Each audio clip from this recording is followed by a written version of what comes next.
Samantala, hinigpitan na ng Philippine Coast Guard at seguridad sa mga pantalan. Ngayon patuloy ang pagdating ng mga babiyahe sa kanilang probinsya. May live report si June Veneracion. June?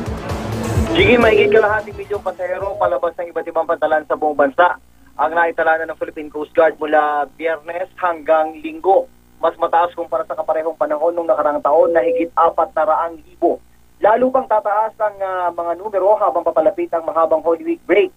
Pero sa ngayon, wala pa naman ang inaasahang matinding siksikan, kaya relax pa ang mga pasahero. Para matiyak ang ligtas na paglalakbay, nag-inspeksyon ang liderato ng Philippine Coast Guard sa pier sa Maynila. Inobserbahan ang security protocol. Bawal ang pagdadala ng deadly weapon. Bawal pinangsapantalan ang mga bomb joke. Tinignan din kung overloaded ba ang barko. Sa panig naman ng mga pasahero, may pakiusap din ang Coast Guard na huwag tangkilikin ang mga kolorob na sasakyang pandagat. Sa mga palipara naman, inaasahan ng mga otoridad na maraming mga flight ang madidelay ngayong Semana Santa dahil sa paglobo ng mga pasahero. At tuwing ganitong panahon, lumolobo rin daw ang reklamo ng mga pasahero. Nakatutok din ang mga otoridad sa mga sasakyang panlupa.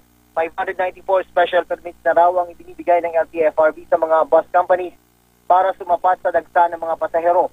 Ongoing pa ang proseso ng pagbibigay ng special permit sa mga minibus at jeepney. At lagi naman paalala ng mga otoridad, agahan ang magpunta sa mga terminal, pantalan at paliparan para hindi na rin mabala. Jiggy?